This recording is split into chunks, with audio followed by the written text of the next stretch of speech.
മക്കളെ, കീമിന്റെ 2025 രജിസ്ട്രേഷനുമായിട്ട് ബന്ധപ്പെട്ട് നമ്മളൊരു ഡീറ്റെയിൽ വീഡിയോ ചെയ്തിരുന്നു. അതെങ്ങനെയാണ്, ആരാണ് ചെയ്യേണ്ടത് എന്നൊക്കെ പറഞ്ഞിരുന്നു. അപ്പൊ അതിൽ പറഞ്ഞിരുന്ന കാര്യങ്ങളിൽ ഏറ്റവും കൂടുതൽ ഡൗട്ട് ഉണ്ടാവുന്ന ഒരു സാധനമാണ് ഈ ഡോക്യുമെന്റുകളുമായിട്ട് ബന്ധപ്പെട്ട് ഏതൊക്കെ ഡോക്യുമെന്റ് ആണ് വേണ്ടത്. അപ്പൊ ഈ വീഡിയോയിൽ ശരിക്കും പറഞ്ഞാൽ ഡോക്യുമെന്റുകൾ മാത്രമാണ്, എന്തൊക്കെ ഡോക്യുമെന്റ് വേണം, അത് എവിടെ നിന്നാണ് കിട്ടേണ്ടത് എന്നത് മാത്രമാണ് ഇതിൽ പറയുക. അപ്പോൾ ഓൾമോസ്റ്റ് കീമിൽ വരുന്ന മജോറിറ്റി റിസർവേഷൻ കാറ്റഗറികളും അവർക്ക് ആവശ്യമായ ഡോക്യുമെന്റുകളുമാണ് ഈ വീഡിയോയിൽ പറയുന്നത്. അപ്പൊ അതിൽ ആദ്യം തന്നെ ഞാൻ ടൈറ്റിൽ മെൻഷൻ ചെയ്തിട്ടുണ്ട്, കീം 2025 ഡോക്യുമെന്റ് ഡീറ്റെയിൽസ്. അതിൽ എല്ലാവർക്കും വേണ്ടതാണ് പ്രൂഫ് ഓഫ് നേറ്റിവിറ്റി. അതായത് കേരളൈറ്റ് ആണെന്ന് തെളിയിക്കുന്നത്. ഇപ്പൊ നോൺ കേരളൈറ്റ് ആണെങ്കിൽ വേറെ ഡോക്യുമെന്റ് ആണ്. ഓക്കെ, കേരളൈറ്റ് ആണ്, അതായത് കേരളത്തിലെ ഗവൺമെന്റ് സീറ്റ് ക്ലെയിം ചെയ്യണമെങ്കിൽ കേരളൈറ്റ് ആണെന്ന് തെളിയിക്കണം. അതിന് നിങ്ങളുടെ ബർത്ത് സർട്ടിഫിക്കറ്റ്, അതായത് നിങ്ങളുടെ ജനനസ്ഥലം കേരളമാണ് എന്ന് തെളിയിക്കുന്ന ഒരു ഡോക്യുമെന്റ്. അത് നിങ്ങളുടെ ജനനസ്ഥലം കേരളം അല്ലെങ്കിൽ നിങ്ങളുടെ പേരന്റിൻ്റെതായാലും മതി. ഓക്കെ, അപ്പൊ അതിന് വേണ്ടത് ബർത്ത് സർട്ടിഫിക്കറ്റ് വേണം, അല്ലെങ്കിൽ നിങ്ങൾക്ക് 10th സർട്ടിഫിക്കറ്റിൽ പ്ലേസ് ഓഫ് ബർത്ത് കേരളം ഏതെങ്കിലും കാണിച്ചിട്ടുണ്ടെങ്കിൽ, ഏതെങ്കിലും സ്ഥലം കാണിച്ചിട്ടുണ്ടെങ്കിൽ കൊടുക്കാം. അല്ലെങ്കിൽ നിങ്ങളുടെ പാസ്പോർട്ടിന്റെ കോപ്പി സ്കാൻ ചെയ്ത് കൊടുക്കാം, അല്ലെങ്കിൽ നേറ്റിവിറ്റി സർട്ടിഫിക്കറ്റ്, ഇതിൽ ഏതെങ്കിലും ഒന്ന് കൊടുത്താൽ മതി. രണ്ടാമത്തേതാണ് proof of date of birth, നിങ്ങളുടെ ജനനത്തീയതി തെളിയിക്കുന്നത്. അതും നിങ്ങൾക്ക് 10th സർട്ടിഫിക്കറ്റ് കൊടുക്കാം, അല്ലെങ്കിൽ ബർത്ത് സർട്ടിഫിക്കറ്റ് കൊടുക്കാം. അതൊക്കെ നിങ്ങളുടെ കയ്യിലുള്ള ഡോക്യുമെന്റ് ആണ്. ഇനി അടുത്തൊരു കാറ്റഗറി നോക്കുക, ഫൈനൽ ഇയർ +2 പഠിക്കുന്ന കുട്ടി, അവര് സംസ്കൃതം പഠിച്ചിട്ടുണ്ടെങ്കിൽ, അതേപോലെ VHSC കാൻഡിഡേറ്റ് +2 പഠിച്ചുകൊണ്ടിരിക്കുന്നു. ഇപ്പൊ ഇവർക്കൊക്കെ ഒരു റിസർവേഷൻ ഉണ്ട്. ഇപ്പൊ നമ്മൾ നേരെ ആയുർവേദത്തിന്റെ പറഞ്ഞതാണ്, ആയുർവേദത്തിൽ 8 മാർക്ക് ഗ്രേസ് മാർക്ക് കൊടുക്കുന്നുണ്ട്. അപ്പോൾ അത് സംസ്കൃതം പഠിച്ചിട്ടുണ്ടെങ്കിലേ ഉള്ളൂ. അപ്പൊ അങ്ങനെ ഇപ്പൊ +2 പഠിച്ചുകൊണ്ടിരിക്കുന്ന കുട്ടിയാണെങ്കിൽ, അല്ലെങ്കിൽ +2 VHSC പഠിച്ചുകൊണ്ടിരിക്കുന്ന കുട്ടികളാണെങ്കിൽ കോഴ്സ് സർട്ടിഫിക്കറ്റ് വേണം from head of the institution. നിങ്ങളുടെ ഹെഡ് ഓഫ് ദി ഇൻസ്റ്റിറ്റ്യൂഷനിൽ നിന്ന് കിട്ടുന്ന കോഴ്സ് സർട്ടിഫിക്കറ്റ് നിങ്ങൾക്ക് ഉപയോഗിക്കാം. അതേസമയം +2 പാസ്സായ കുട്ടിയാണെങ്കിൽ, അത് VHSC ആയിക്കോട്ടെ അല്ലെങ്കിൽ സംസ്കൃതം പഠിച്ച കുട്ടി ആയിക്കോട്ടെ, നിങ്ങൾക്ക് നിങ്ങളുടെ മാർക്ക് ലിസ്റ്റ് അപ്ലോഡ് ചെയ്താൽ മതി, സർട്ടിഫിക്കറ്റിന്റെ ആവശ്യമില്ല. പഠിച്ചുകൊണ്ടിരിക്കുന്നവർക്ക് മാർക്ക് ലിസ്റ്റ് ഇല്ലാത്തത് കൊണ്ടാണ് ഈ കോഴ്സ് സർട്ടിഫിക്കറ്റ് ഉദ്ദേശിച്ചത്. റൈറ്റ്. ഇനിയുള്ളത് OBC NCL ആണ്. OBC NCL ആണെങ്കിൽ സ്റ്റേറ്റ് എഡ്യൂക്കേഷണൽ പർപ്പസിലുള്ള NCL certificate, non creamy layer certificate വാങ്ങണം. വില്ലേജിൽ നിന്നാണ് വാങ്ങേണ്ടത്. എങ്ങനെയുള്ളതാണ്? State educational purpose. ഈ ഡോക്യുമെന്റുകൾ നിങ്ങൾക്ക് അക്ഷയ വഴി ഓൺലൈൻ വാങ്ങാം, ഇല്ലെങ്കിൽ പോയി വാങ്ങാം, അതിൽ പ്രശ്നമില്ല.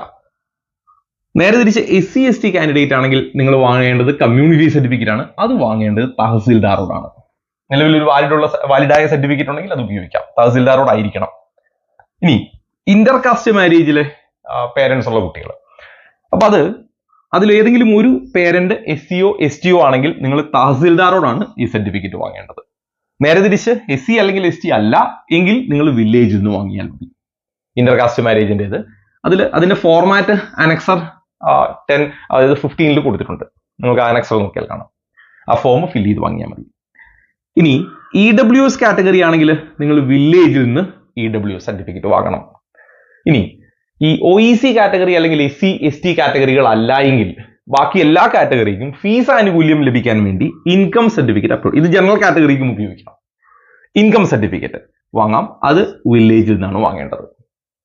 അതേപോലെ OBC അതായത് ക്രിമിലെയർ സർട്ടിഫിക്കറ്റ് വേണ്ട, ഈ നോൺ ക്രിമിലെയർ കിട്ടാത്ത OBC കുട്ടികളാണെങ്കിൽ നിങ്ങൾക്ക് കമ്മ്യൂണിറ്റി സർട്ടിഫിക്കറ്റ് വേണം. കാരണം ഇപ്പോൾ സെൽഫ് ഫിനാൻസിങ് കോളേജിലെ മൈനോറിറ്റി സീറ്റും അതേപോലെ മുസ്ലിം കാറ്റഗറിയുടെ മെറിറ്റ് സീറ്റും ഒക്കെ കിട്ടണമെങ്കിൽ, അല്ലെങ്കിൽ അങ്ങനെയുള്ള ഇത് കിട്ടണമെങ്കിൽ നിങ്ങൾക്ക് NCL കിട്ടില്ലെങ്കിൽ പിന്നെ നിങ്ങൾക്ക് കമ്മ്യൂണിറ്റി സർട്ടിഫിക്കറ്റ്, ഇത് രണ്ടും കൂടെ വേണ്ട. NCL കിട്ടുമെങ്കിൽ കമ്മ്യൂണിറ്റി സർട്ടിഫിക്കറ്റ് വേണ്ട.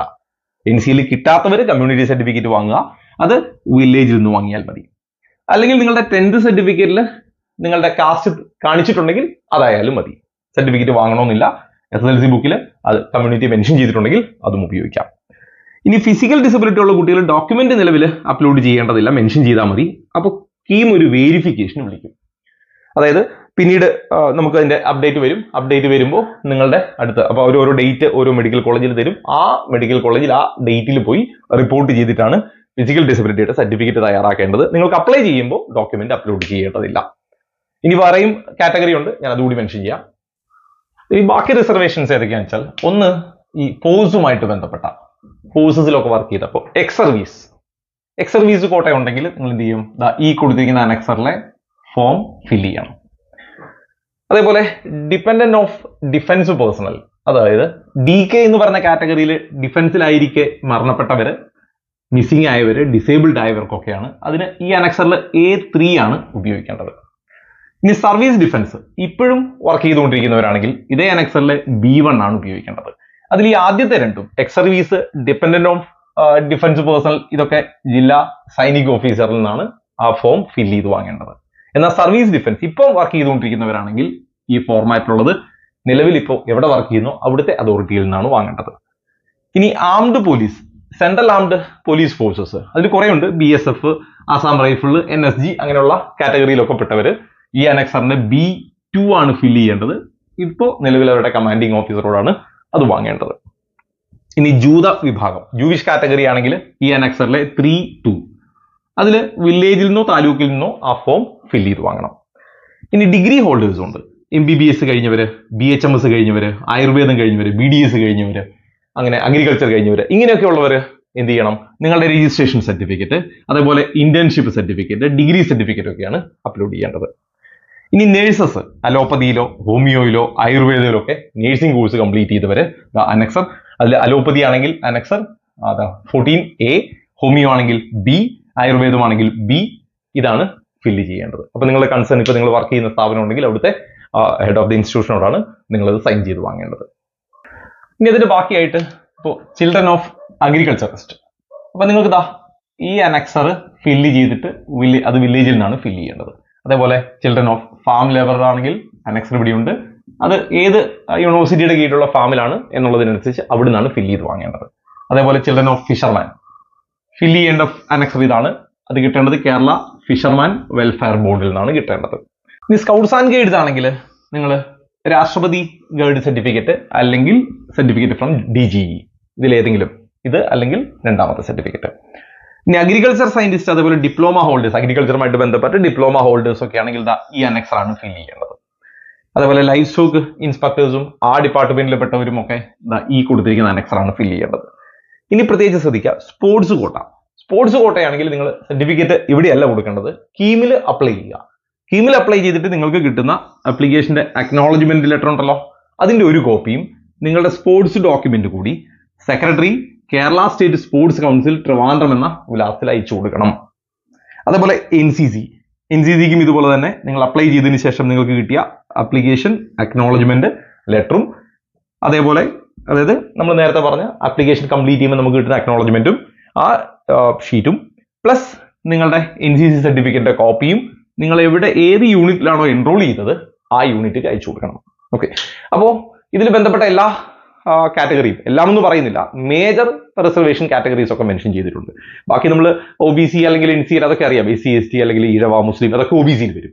അപ്പോൾ SC ST വേറെയുണ്ട്, ഈ OBCയിലാണ് ഈഴവ വരിക, അതേപോലെ മുസ്ലിം വരിക, അതുപോലെ OEC കാറ്റഗറിയിലുണ്ട്. ഇപ്പോൾ ധീവര, വിശ്വകർമ്മ അങ്ങനെയുള്ള കാറ്റഗറികളൊക്കെ വരുന്നുണ്ട്. അപ്പോൾ ഇതിന്റെയൊക്കെ NCL, നമ്മൾ ആദ്യം പറഞ്ഞ OBC NCL തന്നെയാണ് വേണ്ടത്. ഓക്കെ, അപ്പോൾ ഓൾമോസ്റ്റ് ഞാൻ മേജർ കാറ്റഗറീസും അതിന് വേണ്ട റിക്വയർഡ് ഡോക്യുമെന്റുകളും അത് ഏത് അതോറിറ്റിയിൽ നിന്നാണ് വാങ്ങേണ്ടത്, അതിന്റെ പ്രൊസീജിയർ എന്താണ് എന്നുള്ളതൊന്നും വളരെ പെട്ടെന്ന് പറഞ്ഞിട്ടുണ്ട്.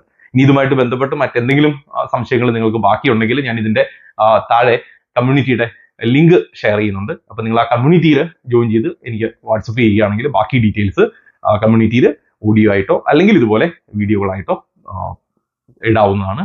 ഓക്കെ, അപ്പോൾ ബാക്കി ഡൗട്ടുകൾ അങ്ങനെ നിങ്ങൾക്ക് തീർക്കാം. എൻട്രൻസ് സംബന്ധമായ വാർത്തകളും അപ്ഡേഷനുകളും ഏറ്റവും വേഗം ആധികാരികമായി അറിയാൻ സബ്സ്ക്രൈബ് ചെയ്യുക, ബെൽ ഐക്കൺ അമർത്തുക. ഈ വീഡിയോ മറ്റു സുഹൃത്തുക്കളിലേക്കും ഷെയർ ചെയ്ത് നൽകുക.